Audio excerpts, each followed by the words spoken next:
Hello guys, আজকে আমি বানাবো একটা মজাদার ডেজার্ট। তো চলেন শুরু করা যাক। প্রথমে এই ব্রেডটা আমি খুলে নিব। এখানে ব্রেড আছে, এটা নর্মাল ব্রেড আর কি। তো দেখা যাক কিভাবে আমি বানাই। প্রথমে কলাটা ছুলে নেব, ঠিক আছে। তারপর এটা সুন্দর করে টুকরো টুকরো করে কেটে নেব। কলাটা একেবারে বেশি পাকা, তো যাই হোক চলেন কলাগুলো টুকরো করে কেটে নিই। এভাবে কেটে নিতে হবে ডেজার্ট বানানোর জন্য। তো এর আগে আমি অনেক ডেজার্ট বানিয়েছি আরও বিভিন্ন রকমের ফল দিয়ে। তো আজকে বাসায় যেটুকু আছে সেটুকু দিয়েই আমি ডেজার্টটা বানাবো। আর এটাও অনেক মজা, এটা একেবারে ইউনিক টাইপের একটা ডেজার্ট হবে। তো এখানে 3টা কলা আছে, 3টা কলা আমি সুন্দরভাবে কেটে নিচ্ছি। কেটে নেওয়া হলে তারপর আমার আরও প্রসেসিং হবে। আর অন্যদিকে আমি কিন্তু যে ডেজার্ট বানানোর জন্য যেটা মূল উপাদান সেটা কিন্তু সাইডে করে রাখছি, মানে দুধ ঘন করে জাল করে রাখছি। ওটাতে অল্প একটু পরিমাণের চিনিও দিয়েছি, আপনারা চাইলে ঘিও দিতে পারেন। ঘি দিলে সেটার টেস্ট অনেক ভালো আসে। তো আমি ঘি দিইনি, কারণ আমি এমনিতেই বানাবো। আমার যদিও ঘি ছিল। তো আমার কলা কেটে নেওয়া হয়ে গেছে। ইস, চুলগুলো বিরক্ত করছে। যাই হোক, এই যে এখানে হচ্ছে ঘন করে দুধ জাল করে রাখা আছে, দেখা যাচ্ছে না, মানে সাদা বাটিতে তো দেখা যাচ্ছে না। তো এখন এই সবগুলো কলা আমি এখন এর মধ্যে ভিজিয়ে নিব। এই সবগুলো কলা, টুকরো করা কলা, কলাটা বেশি পেকে গেছে, তারপরেও আমি এখানে দিচ্ছি, কারণ এটাতে কোনো সমস্যা হয় না, খেতে আরও ভালোই লাগে। এই তো আমার সবগুলো দিয়ে দেওয়া হয়ে গেছে। এখন এটা জাস্ট একটু মিক্সড করে রেখে দিব। আর তারপরের কাজ হচ্ছে আমার এই যে এই ব্রেডগুলো, ঠিক আছে, এই ব্রেডগুলো এখন আমি সুন্দর করে স্লাইস করে কেটে নিব। এই যে সাইডে যেই ব্রাউন কালারের আছে ওইটা আমি ফেলে দিব, মানে ওইটা দিয়ে অন্য কাজ করব, কিন্তু এখন আমি এটা ফেলে দেব, কারণ এটা ডেজার্ট দেখতে ভালো লাগে না। তবে এটা দিয়ে যদি অন্য কিছু বানানো যায় তাহলে কিন্তু ভালোই লাগে। এগুলো একেবারে নষ্ট হয় না, এগুলোও খাওয়া যায়।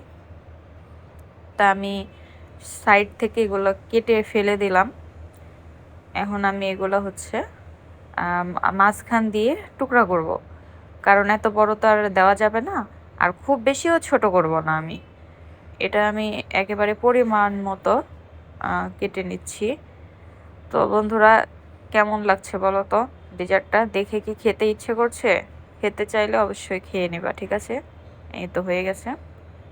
এখন আমি এগুলা ওইটার মধ্যে ডুবিয়ে দেবো। দেখে মনে হচ্ছে একটু বড় হয়েছে, তাই না? কিন্তু এটা বড় বড় করে দিলেই ভালো লাগবে, কারণ বেশি ছোট দিলে তো গলেই যাবে। এমনিতেও পাউরুটিটা গলে যায়। তো এই যে এগুলো ভালোভাবে আমি মিক্সড করে নিলাম, দুটো কলা আর ব্রেড। এই তো হয়ে গেছে কিন্তু, ঠিক আছে। এটা কিন্তু গরম গরম খেতেও ভালো লাগে, আবার ঠান্ডা করে খেতেও ভালো লাগে, যে যেভাবে খেতে পছন্দ করবেন। দুইটার স্বাদ দুই রকম, ঠিক আছে। তো মিক্সড করে রেখে দিব। বাসায় আপনারাও ট্রাই করে দেখবেন কতটা মজা লাগে এটা। জাস্ট ট্রাই করে একটাবার দেখবেন, বিশ্বাস করে একবার ট্রাই করে দেখবেন, তাহলেই বুঝতে পারবেন যে এটার স্বাদ কতটা ভালো। আপনি বারবার খেতে চাইবেন এটা যখন আপনি একবার খাবেন। কারণ আমি এগুলো কিন্তু মাঝে মধ্যেই বানাই, তো আমি টেস্ট করে দেখি কেমন হয়েছে। ওয়াও, মানে কি বলবো, খুবই স্বাদ। আপনারা জাস্ট একবার ট্রাই করে দেখবেন আমার কথার উপর বিশ্বাস করে। এই যে দেখেন দেখতে কতটা লোভনীয়। আপনারা মানে ভিডিওতে খুব একটা ভালো দেখা না গেলেও এটা কিন্তু সামনাসামনি অনেক ভালো। আর এটা আপনি একবারেই শেষ করতে পারবেন। আর এটা অনেক হেলদিও, কারণ কলা কিন্তু শরীরের জন্য খুবই ভালো, ক্যালোরির চাহিদা পূরণ করে। আর দুধ সেটাও খুব ভালো, যদিও এখানে একটু চিনি মিক্সড করা আছে। আপনারা চিনি স্ক্রিপ্ট করতেও পারেন যারা মিষ্টি কম খান। চিনি না দিলেই আমার কাছে বেশি ভালো লাগতো, কিন্তু আমি তো ভুল করে দিয়ে ফেলেছি। এই আর কি। তো যদি আমার ভিডিওটা ভালো লাগে অবশ্যই ভিডিওটা লাইক, কমেন্ট করে পাশে থাকবেন এবং যদি পারেন শেয়ার করে দিবেন ভিডিওটা।